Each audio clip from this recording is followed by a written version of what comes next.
20h45, heure Alger. Madame, Monsieur, vous êtes sur Al24 News. Bienvenue dans ce 24 heures Afrique.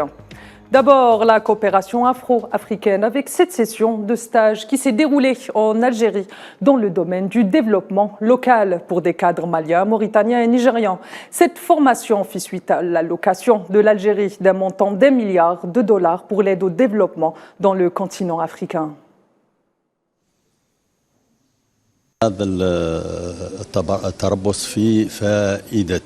Cette session de formation est au profit des fonctionnaires du Niger, Mali ainsi que la Mauritanie. Cette formation est axée sur 2 étapes. La première, elle est au niveau de l'Institut national de gestion sous forme de sessions et de conférences. La deuxième étape, elle est pratique. Elle est au niveau des wilayas. Cette formation s'est déroulée dans de bonnes conditions. L'objectif est d'acquérir une expérience dans le domaine des collectivités locales.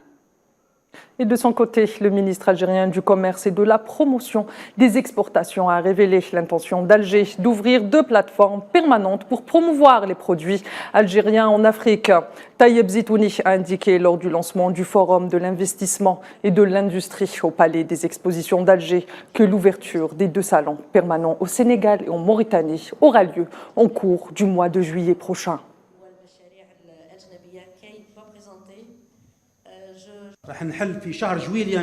Ce mois de juillet, si Dieu le veut, nous allons ouvrir 2 foires internationales, l'une à Dakar, au Sénégal, et l'autre à Nouakchott, en Mauritanie, et tout de suite après, un siège à Niamey, au Niger. Ces espaces vont non seulement promouvoir et faire connaître nos produits nationaux, mais aussi participer à l'essor de nos acteurs économiques, notamment par la vente directe et évidemment par l'exportation. Une cinquantaine de migrants sont portés disparus depuis plus de 10 jours au large du sud du Maroc, après avoir tenté de rallier l'Espagne à bord d'une embarcation clandestine. Dans un communiqué, l'Association marocaine des droits humains a appelé les autorités à enquêter et à intervenir immédiatement pour révéler le sort de ces jeunes.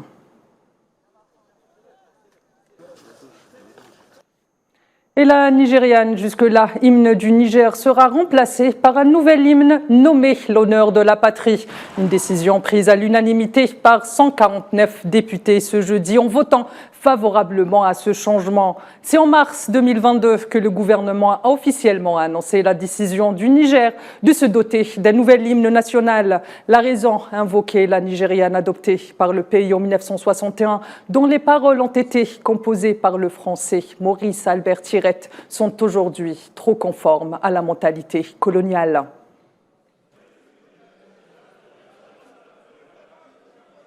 Et comme un air de déjà-vu pour le prochain sommet de la CEDEAO qui se tiendra le 9 juillet prochain en Guinée-Bissau, avec au menu la tenue des élections au Mali, en Guinée et au Burkina Faso. Pour rappel, ces 3 pays sont en transition et les 3 ont été suspendus des organes décisionnels de la CEDEAO après des prises de pouvoir des militaires respectivement en 2020, 2021 et 2022. Le Mali et la Guinée avaient ou nous été soumis à d'autres sanctions, en partie levées.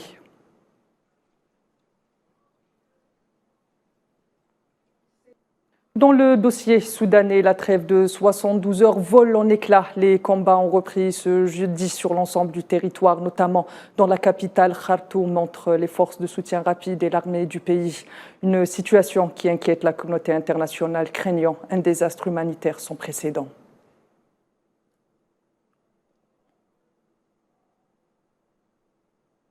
Je vous le disais à l'instant, la situation humanitaire au Soudan inquiète la communauté internationale et c'est dans ce sillage que l'Organisation de la coopération islamique a annoncé un appui au Tchad pour la gestion des réfugiés soudanais qui affluent dans le pays. Selon les chiffres de l'ONU, depuis le début de ce conflit, le 15 avril dernier, plus de 150 000 réfugiés soudanais ont déjà franchi la frontière du Tchad voisin.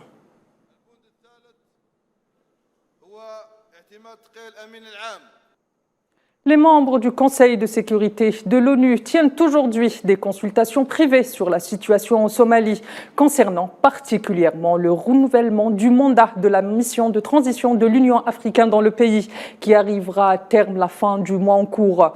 Les développements récents mis en œuvre par le gouvernement somalien sont également au cœur de ces discussions.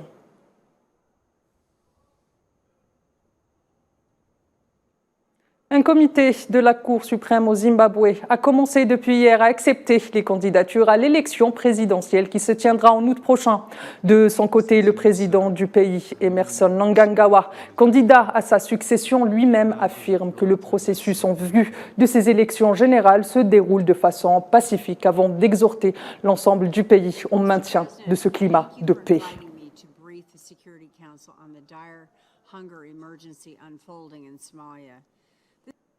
Le Premier ministre éthiopien Ahmed Abiy a déclaré que les pays africains sont confrontés à des pressions financières sans précédent qui les obligent à se concentrer sur la gestion de la dette plutôt que sur le développement. Ahmed Abiy s'exprimait depuis Paris, où il prend part à un sommet censé renouveler ou rénover l'architecture financière internationale, né des accords de Bretton Woods en 1944.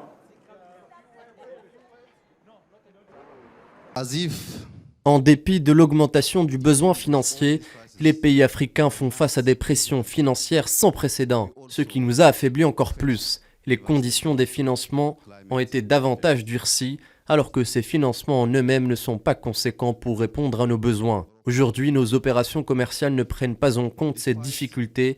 Elles ont aussi besoin d'un financement avec un allègement considérable des conditions. C'est le seul moyen de mettre un frein aux crises accélérées et d'atteindre nos objectifs de développement. Un nouveau scandale de racisme touche le basket espagnol lors de la finale de la Liga espagnole entre le Real Madrid et le FC Barcelone. James Najish, joueur nigérian du FC Barcelone, a été victime d'insultes racistes alors qu'il descendait du bus de son équipe. Son équipe, justement, a condamné ces actes et se dit attendre une réaction ferme et exemplaire de la part de la Ligue espagnole.